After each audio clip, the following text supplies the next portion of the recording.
Welcome to Afghanews with Mohsen Jamal. After examining hundreds of combat support and reconstruction contracts in Afghanistan, the United States military estimates $360 million in U.S. tax dollars has ended up in the hands of people. The American-led coalition has spent nearly a decade battling the Taliban, criminals and power brokers with ties to both. The losses underscore the challenges the United States and its international partners face in overcoming corruption in Afghanistan. A central part of the Obama administration's strategy has been to award U.S.-financed contracts to Afghan businesses to help improve quality of life and stoke the country's economy. But until a special task force assembled by General David Petraeus began its investigation last year, the coalition had little visibility into the connections many Afghan companies and their vast network of subcontractors had with insurgents and criminals.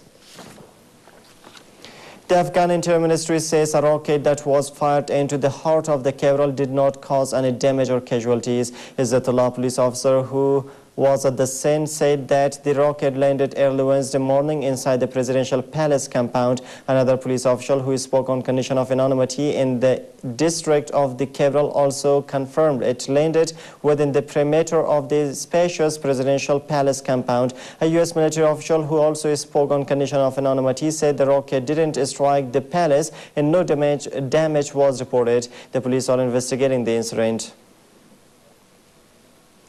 A bomb planted on a motorcycle exploded in a vegetable market in southern Afghanistan on Tuesday, killing 8 people at dusk as residents broke their daily fast for the holy month of Ramadan. Authorities have said the motorcycle bomb in the south was poured at the market in the Dehraud district of Uruzgan province, said Provincial Council Director Amanullah Taq, adding that 8 people were killed and dozens wounded. Uruzgan Provincial spokesman Hamid Milad Mudassir confirmed the incident but said he could not confirm how many people were killed.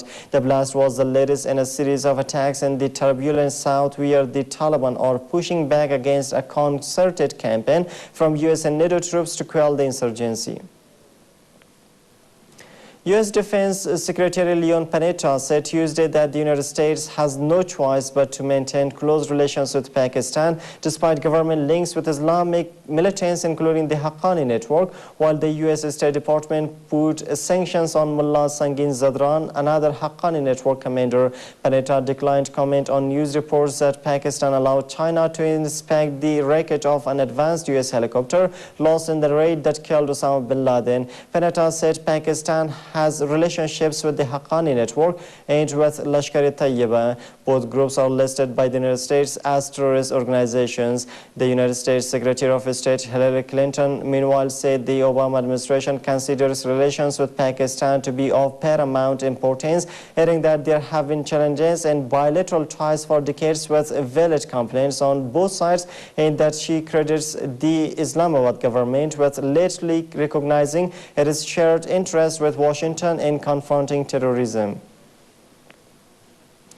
Russian Foreign Minister Sergei Lavrov said on Wednesday he hoped that talks between global powers and Iran on Tehran's nuclear program would resume soon and use Moscow's proposal as their basis. Lavrov said Iran had shown a lively interest in the proposal, details of which have not yet been made public. In a joint press conference with Lavrov, the Iranian Foreign Minister Ali Akbar Salehi praised Moscow's proposal for its step-by-step approach to the dispute, saying it contained good elements and that Tehran would study the details. Iranian President Mahmoud Ahmadinejad on Tuesday welcomed Moscow's attempt to revive talks with 6 world powers that view its uranium enrichment program as a potential pathway to nuclear weapons. Lavrov also said the Bushehr nuclear plant that Russia had agreed to construct in the 1990s would start operating very soon and that the date was being agreed with Iran.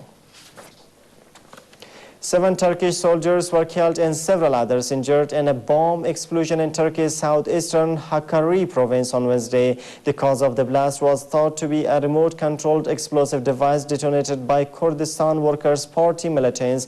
Turkish military reinforcements were dispatched by ground and air to the Kokorka district, which borders Iraq, while gunfire could be heard in the surrounding mountains after the blast. The latest deaths came only days after 3 Turkish soldiers were killed in an ambush by PKK guerrillas as they returned from a patrol in southeastern Sirnak province. Fighting has intensified since the PKK ended a 14-month ceasefire at the start of June, accusing the government of not being serious in its bid to boost Kurdish minority rights and bring to an end an insurgency that began in 1984. Rebel forces have pushed further to isolate Tripoli, moving toward a western town that links the capital and Sirte, Libyan leader Muammar Gaddafi's hometown, and a stronghold for his military. The rebel military command in a statement early on Wednesday said that the scouting teams of the revolutionaries reached the outskirts of Al-Haisha, 70 kilometers south of Misrata, after expelling Gaddafi forces. In addition to gaining a foothold in Zawiya, rebels said they had taken 2 towns near Tripoli on key supply routes, Gharian and Sarman. Government spokesman Musa Ibrahim acknowledged in remarks broadcast on state television that rebel fighters were in Gharian. Meanwhile, a UN envoy has arrived in neighboring Tunisia, where sources say rebels and representatives of the government are in talks on the island resort of Djerba. Syrian military and security forces are withdrawing from the city of Deir ez-Zor and key areas in Latakia, according to Syrian state media, following operations. Convoys of army vehicles were seen leaving Deir ez-Zor after the military cleared the area of armed terrorist gangs, Sana, the state-run news agency, reported. But only hours later, the Syrian Observatory for Human Rights reported that 1 person was killed when security forces opened fire to disperse an anti-government protest in the city when hundreds of people marched in Takaya Street. Residents said tanks were still present at the outskirts of Deir ez-Zor and that troops were raiding houses looking for wanted dissidents.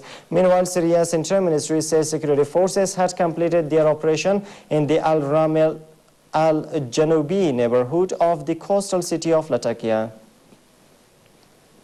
Ali Abdullah Saleh, the Yemeni president recovering in Saudi Arabia from wounds sustained in an attack on his palace in June, has vowed to return home soon. Saleh, who appeared in good shape compared with previous appearances on Tuesday in a televised address, renewed his calls for early presidential elections. He also blasted the opposition, saying they were made up of the leftovers of Marxists, the Taliban and the Imamate, Yemen's ousted monarchist rulers.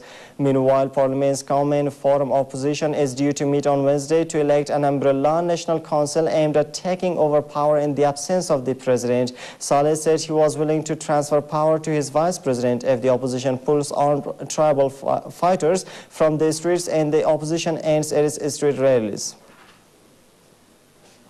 And that French and German leaders have proposed a tax on financial transactions and closer joint governance of economic policy in a bid to curb the debt crisis in Europe. After talks in Paris on Tuesday, Nicolas Sarkozy said he and Angela Merkel were also proposing that all 17 Eurozone countries commit to balanced finances and write that goal into their constitutional law by summer 2012. France and Germany, being Europe's largest economy, are under pressure to shore up the Eurozone and restore financial market confidence. The turmoil in the markets has raged for more than a year, despite bailouts of Greece, Ireland and Portugal in the creation of an anti-contagion fund. Merkel played down calls for the introduction of Euro bonds as a solution to the crisis.